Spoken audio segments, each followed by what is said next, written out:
What if he's super red pill? Nobody cares. Then he's probably super in the closet. Hi beautiful black women, my name is Abby. In this video we're talking about something very heavy, but I think it's necessary, and that is how so many black men have become indoctrinated by red pill and manosphere ideology. And the truth is, this isn't just men venting. This is a dangerous pipeline. It starts with rejection, that turns into resentment, and it ends with a community of men who hate women, especially black women. These men have become parrots for white male ideology, except instead of adopting values like family, protection, or responsibility, they have chosen to mimic misogyny, control, and emotional immaturity. This red pill movement isn't saving them, it's destroying them, and black women are unfortunately caught in the crossfire.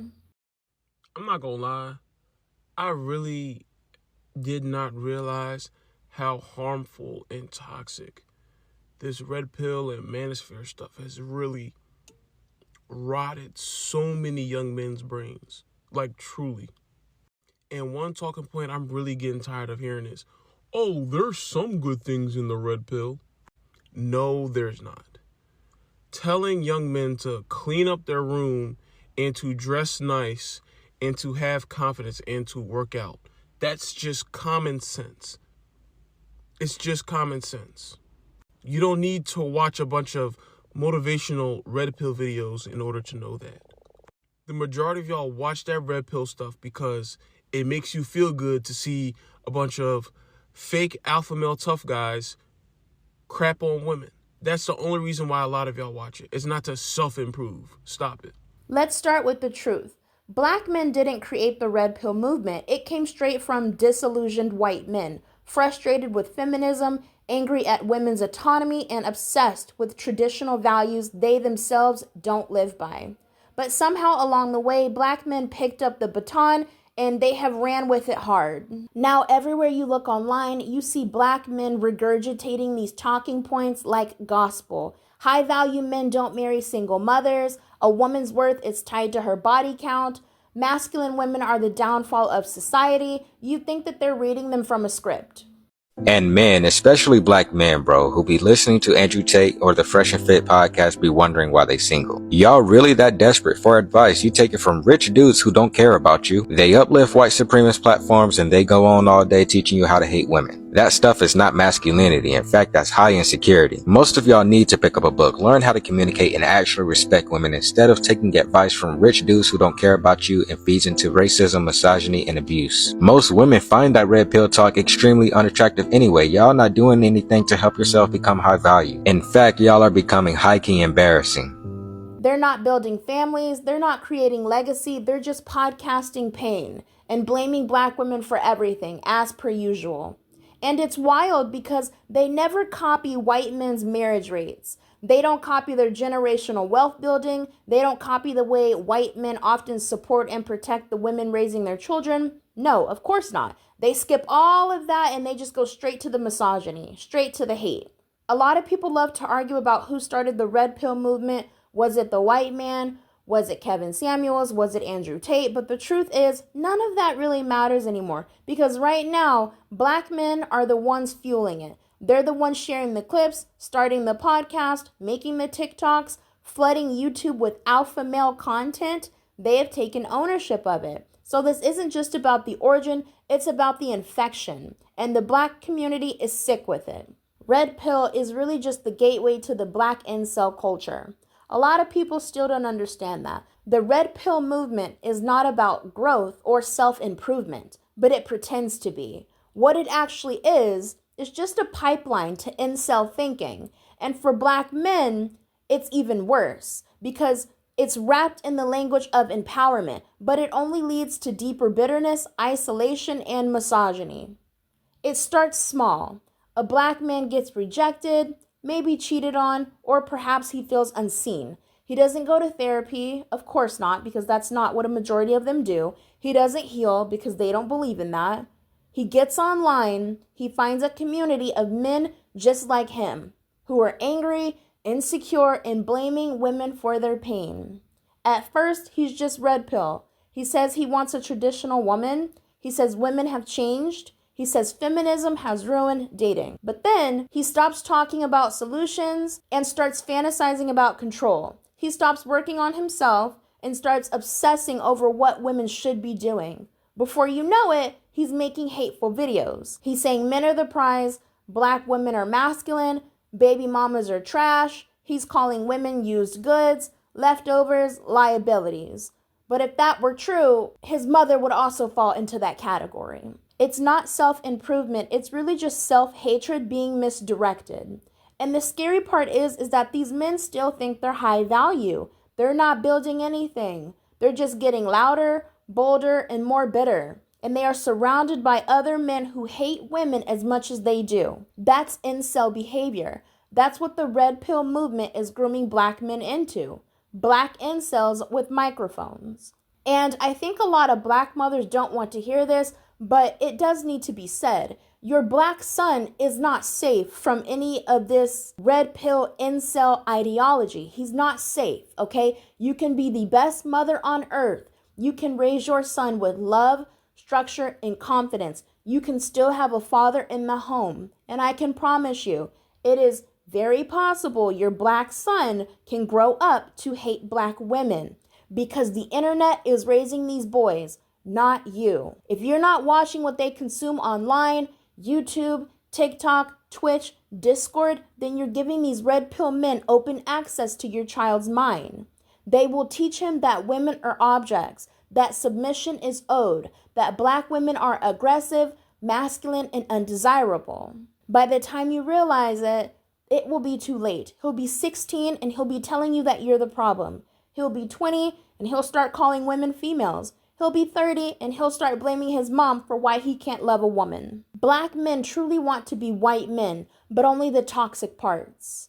Okay? Black men want to be the white man of the black community. That is the truth. They want control. They want the dominance. They want the silence of their women and the praise of their peers. But they don't want the responsibility. They don't want the marriage. They don't want the financial leadership. They don't want the sacrifice. They want the entitlement without the work. The red pill ideology turns black men into white supremacists with black skin. It teaches you to hate women, and especially black women. It teaches you that showing empathy, being vulnerable, or choosing peace makes you weak. But those aren't signs of weakness, those are signs of being human, a good human being. The red pill culture teaches you to suppress that humanity the same way that white supremacy has always tried to do to us. You think you're becoming more quote-unquote alpha, more powerful, but the reality is you're becoming a mirror of the very system that has been against black people for centuries. You're not rebelling against the matrix, you're feeding into it. Red pill convinces you that domination and control are strength, when real strength is in building community, loving people, protecting people, and not exploiting people. It's sad to see some of our brothers fall into this trap thinking it's a form of liberation. But if your liberation requires you to hate the very people that look like you or birth you, then you are not free. They admire the white man's patriarchy, but they don't even understand it. They don't build like him. They don't provide like him. They don't even protect the women they claim to have ownership over. They just mimic the worst traits: the selfishness, the emotional repression, the obsession with power, and then wonder why they're alone, bitter, broke, living in their mom's basement. Stop praying for these men, and you need to protect yourself. I always see black women online saying that they're going to pray for black men. Baby, please, it is time to stop. Black women, a lot of y'all are very delusional. We'll talk about that another time. A lot of y'all are delusional, okay? These men don't want your help. They don't want healing. They don't want love. They want you to submit. They want you to shut up, and they want someone to blame. It is not your job to be their rehab center. It's not your job to be their emotional punching bag. It's not your job to raise grown men into something they have no intention of becoming. You have to let them go. The red pill men are too far gone. Some of y'all are still holding on to hope. I think it's cute. It honestly makes me mad though. Deep down inside, it really frustrates me. You think you can love a black man hard enough to pull him out of this delusion. But I am here to tell you, some of these men are too far gone. Actually, all of them. All of them are too far gone. They have committed to this hatred. They've doubled down. They have chosen bitterness over brotherhood. Dominance over partnership and self-pity over self-work. The red pill didn't save them, it broke them. And now they want to break you too.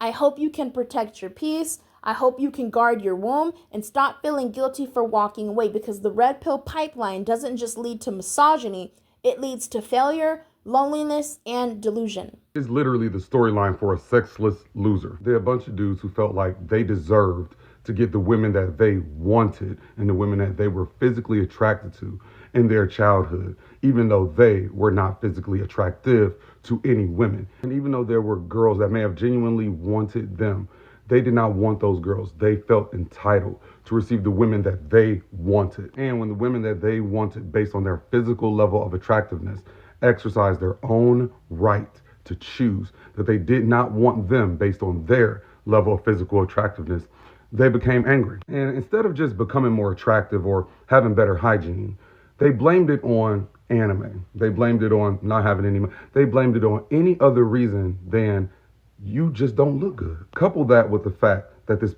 person with this ugly, angry personality also has a little dick. An ugly dude with a big dick is not ugly. Ugly dude plus no sex equal little dick. Because they cannot get the sex that they so desperately need, they become angry. And because they cannot get it from the women that they need it from, they grow to hate those women. We also know that these men are not smart because intelligence is attractive. Intelligence is dominance. Someone with intelligence would know to look inward and not project their own insecurities. So now you have a group of losers, this group of dumb, chronic masturbators. And through social media, they discover that there are a bunch of other losers that are chronic masturbators. And because of their numbers, they feel strong. They call themselves strong and other men beta males and weak, when the only reason that they even have the platform that they have where they were able to find other losers just like them is because of a beta male nerd that created the shit. They equate masculinity to being a fucking Neanderthal. They try and guilt women into needing a man by saying stupid shit like, what are you gonna do if your car breaks down? Dumb motherfucker. She gonna be with a nigga who can afford to put her in a car that got roadside assistance. So I wanted to use this comment to further expound on the topic of young boys, red pill content, and the show Adolescence, because I've seen across social media platforms under this video, people commenting and like trying to point fingers and saying, well, it's the mom's fault too, or the dad is this, and going back and forth with the parents. And while yes, parents do play a huge role in their lack of parenting sons, the issue overall and why we are seeing such a stark increase in these young boys falling down the red pill pipeline is society as a whole. Patriarchy is doing a disservice in the long run, okay? The fact that it is a normalcy, the fact that it is a cultural norm for men and boys to not show their emotions, that's a problem. That is creating a social norm of emotional neglect in men, period. That's not good. From platonic to romantic to familial, there is a reinforced notion that men should not be showcasing emotions. And the only allowed emotions in the showcase is anger. That's not healthy. And we can't continue to point fingers at who's the more responsible person in the situation when the reality is we all kind of are. If you as a woman, as an adult woman, get turned off by a man crying, you're part of the problem. If you as an adult woman don't want to hear a man's emotions, don't have the capacity or have the desire to be a man's emotional safe space, now I get the parameters of safety and such, but we as women also help continue this issue as well. And as long as we continue to point fingers at who is doing it worse, we're never going to get to the root issue, which is we all play a role in it because society as a whole is setting us up, both men and women, to create and reinforce the idea that men are emotionless shells of people. And that's the problem. Society and patriarchy as a whole enforces emotional neglect in men. That is a cornerstone of patriarchy. And until we as society challenge our thoughts, challenge our beliefs on what it means to be a masculine man, challenge our thoughts and beliefs on what masculinity even looks like, we're going to continue to see this issue further and get worse. So I'm going to further expound on this topic on my podcast episode about this show next week. But let's stop pointing fingers at others and start challenging ourselves and ask ourselves, In what ways am I upholding these toxic, poisonous beliefs about what it means to be a man in our society? The red pill pipeline doesn't just lead to misogyny, it leads to failure, loneliness, and delusion. Let them rot in it. Black women, at some point, we have to stop asking ourselves what more we can do. We've been adjusting, compromising, softening our voices, trying to hold together a community that has made it clear we are not the priority. The more we reach out, the more we're blamed. The more we care, the more we're punished for it. And while we've been doing the work, emotionally, mentally, and even spiritually, a large number of Black men have chosen to run in the opposite direction, chasing ideologies that degrade us, devalue us, and erase the very humanity we continue to extend to them. There is no power in waiting for someone to wake up who is committed to sleeping through your suffering. What we are witnessing right now is not just ignorance, it's willful, intentional, and deeply rooted in resentment. These men are not confused. I don't even think they're lost. They're choosing this on purpose. Every time they share a clip, repost a podcast, or mock a Black woman online, they are telling you who they are, and more importantly, what they think we deserve as Black women. So the question is no longer, how do we fix this? It's, why are we still trying? This is not a season for explaining yourself, defending your value, or giving your energy to men who would rather see you silenced than supported. Let them keep chasing submission while offering nothing in return. Let them keep performing masculinity through microphones instead of real action. Let them keep following behind white men, not to progress, but to imitate their worst behavior. You don't need to stand in their way. You just need to get out of the blast zone. Because this culture they're building, eventually it will collapse. And when it does, it won't be your responsibility to clean it up. It never was. Black women, I really hope that you liked this video. I love you so much. Until my next one, bye. The so-called red pill movement was originally about waking up from societal illusions, waking up from the matrix. But somehow it got hijacked into a hyper-masculine, misogynistic ideology. And unfortunately for many Black men, it became a very real reaction to a very real pain. The pain of fatherlessness, the pain of betrayal, the pain of systemic emasculation, social invisibility, and economic struggle. See, but the thing is, instead of healing that pain, the red pill movement weaponized it. It took vulnerability and turned it into venom, especially towards Black women. See, the thing is, the red pill movement tells Black men, don't be a simp. High value men don't chase women. Women are hypergamous and can't be trusted. Never prioritize a woman. Get money, grind, and stay cold. That's what the red pill movement teaches men. It reduces relationships to power games, a war of leverage, not love. And more specifically for Black men, the message becomes, oh, you don't owe Black women nothing. She didn't support you. She didn't love you. Why you protecting her? But the thing is, that narrative is bullshit. And that framing is not only toxic, it's historically inverted. Because before the programming of white supremacy and gender wars, Black love was sacred. Black men protected Black women, not out of submission, but out of duty. Black women stood beside Black men during every form of oppression, from slavery to Jim Crow to mass incarceration and beyond. So when you realize that and you recognize that, you will quickly realize that this idea of loving a Black woman being a weakness is a lie. That lie was planted to divide the pillars of the Black family. There's a saying, if you can convince a man that love is weakness, you can make him into a weapon instead of a healer. And that's what's going on. Because at the end of the day, a real king doesn't dominate his women or his woman. A real king uplifts her. Because a real king knows that power without love is tyranny, that leadership without service is ego, and masculinity without compassion is empty performance. But the red pill ideology says your worth is in how little you care, and that you're supposed to keep her chasing, keep her suffering, so that you can stay in control. And that is not masculinity. That's just fear wearing a fitted cap. And the fallout, the consequences of this red pill movement are obvious. Black women feel unprotected, feel unloved and unsafe, not just from society, but from their own men, They are called masculine for being survivors, for actually surviving. Their softness is buried under armor that was built from betrayal. And many black women feel like they don't even have a place to rest, to cry, or even be held. And then the cycle just continues. You got hurt people avoiding each other, blaming each other, rather than healing each other. So what does a real awakening look like for black men as it relates to this red pill movement? I think if you truly want to identify as a red pill guy, or you truly just want to take the red pill, then you have to realize it's not about dominance. It's about waking up from the colonized mindset that love is weakness and pain is power. The real red pill movement says, I can protect and still feel. I can lead and still listen. I can love my woman deeply, not because I need her, but because I honor her divinity. It says we are not enemies, we are soul reflections of each other.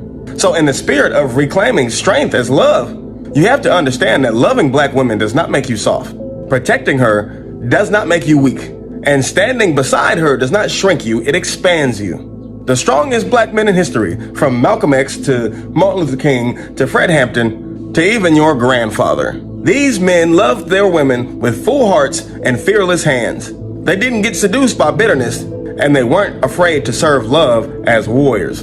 At the end of the day, the red pill movement stole the pain of black men and sold us a blueprint for loneliness. And now it's time to take the real red pill, to heal, to see clearly, and to rebuild the spiritual bond between black men and black women. And not from a place of control, and not from fear of being hurt again, but from the truth, which is, we are each other's keepers. We are not weak for loving each other. We are divine for it.